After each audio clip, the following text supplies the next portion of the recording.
sorry that I didn't hit you across the face in a proper slap, but I was hitting you. It was not punching you. Babe, you're not punched. Don't tell me what it feels like to be punched. You know, you've been in a lot of fights. You've been around a long time. I know. Yeah. No, when you fucking have a close You fist. didn't get punched. You got hit. I'm sorry I hit you like this, but I did not punch you. I did not fucking deck you. I fucking was hitting you. I don't know what the motion of my actual hand was, but you're fine. I did not hurt you. I did not punch you. I was hitting you. How are you? What am I supposed to do? Do this? I'm not sitting here bitching about it, am I? You are. That's the difference between me and you. You're a fucking baby.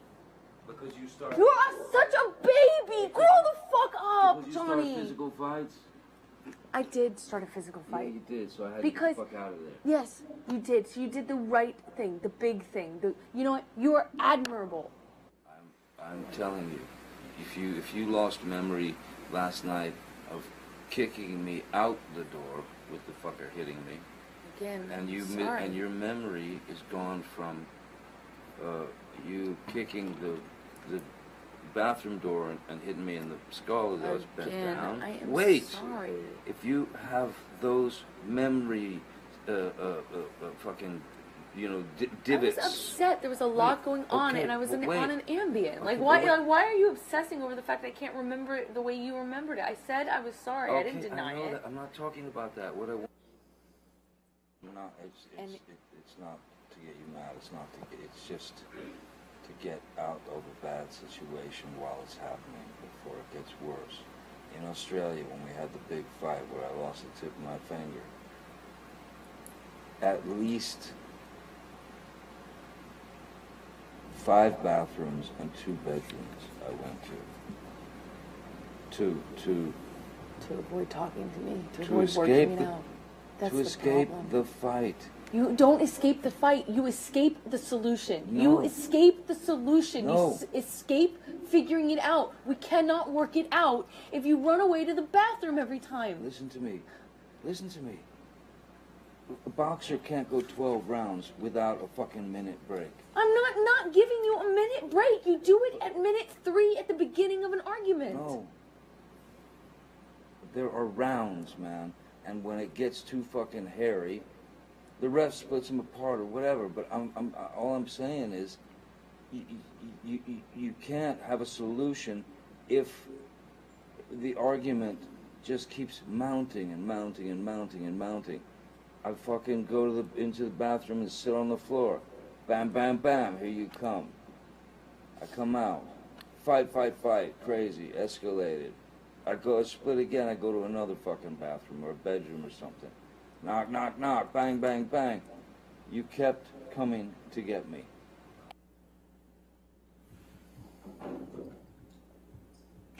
I'm not the one who fucking throws fucking pots and Those are different. whatever That's the different. fucking else at me. That's different. That's one does not negate the other. That's irrelevant. It's a complete non sequitur. Just because I've thrown pots and pans does not mean that you come and knock on the door. Just because there are vases does not mean that you come and knock on the door. Really, I should just let you throw. I'm not saying that. You're saying that. You're putting words in my mouth and then making non sequiturs. I'm giving you a situation. No, you're trying to justify how you don't or do come to the door No, based I'm on whether I throw justifying- pots and pans. It's irrelevant. No, I'm justifying how you seem to think that there's this cowardice in me that runs away and I don't fight for you. And you're justifying that by saying I throw pots and pans? Okay, cool. Let's No, talk about everything you do wrong. I'm not the one who...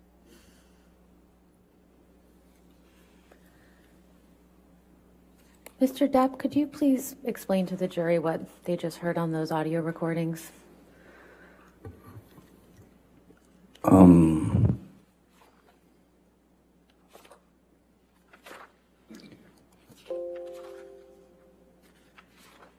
What was just played on the audio recordings was very much the tone and the aggression and the attitude and the need for a fight from Ms. Heard. That was I don't know if that was some need for attention, but I don't. That was a sound that I had gotten very used to. The squabbling, the raising of the voice to essentially excommunicate anything that I had to say about the situation. But then, and I do remember that incident. I believe that's from the when I was in the bathroom, and I was in fact taking a shower, and this was in Penthouse 3, and she came banging on the door, banging on the door, banging on the door. I didn't answer. I was in the shower. I couldn't deal with it. I didn't want to deal with any more of that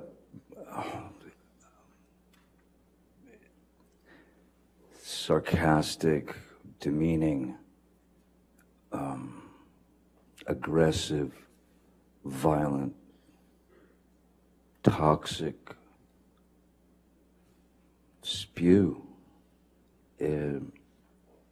And so I was taking a shower and I didn't want to answer the door. She kept banging.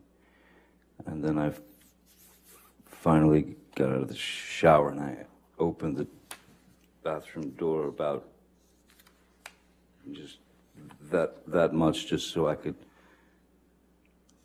have a good hold on the door in case she tried to burst in.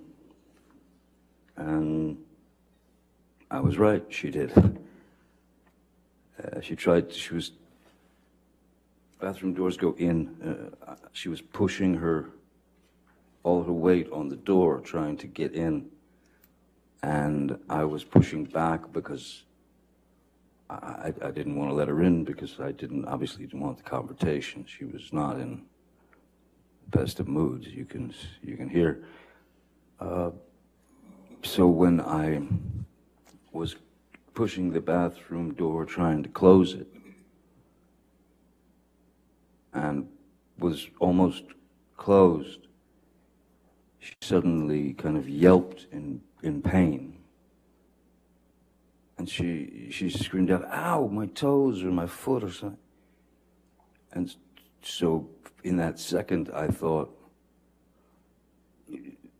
possibly her foot had gotten caught under the door, which would, of course, not feel great on the foot or the toes, so I thought she was maybe injured. So I knelt down to have a look. The door was still, it was still pretty well about that much open. And when I knelt down on my hands and knees to look at her foot to see the injury, she kicked the bathroom door into my head. She kicked the bathroom door into my head, and I was completely taken aback by such a corrosive, horrific move. So I stood up, and I believe I stood up, and at this point the door was open. I stood up and I said, I think I said, "What the fuck was that? What the fuck was that?" And the next move was just a bang. It just she clocked me in the jaw, and that was another shocker. How long after that did you start recording? Sorry? How long after that did you start recording that audio recording that we just heard? That audio recording was about her trying to make less of what had happened. In fact, trying to make less of what had happened by repeating some story to me that didn't make any sense, and it certainly didn't make any sense since I was there and I was the target. So I wanted some confirmation from someone with some semblance of a mind that could understand what was happening. I wanted Mr. McGivern to come up, and I asked her to tell him what had just happened. And her answer was essentially, I don't know what he's talking about. Nothing happened. He's fine. And once again, I told Mr. McGivern, time to leave the premises.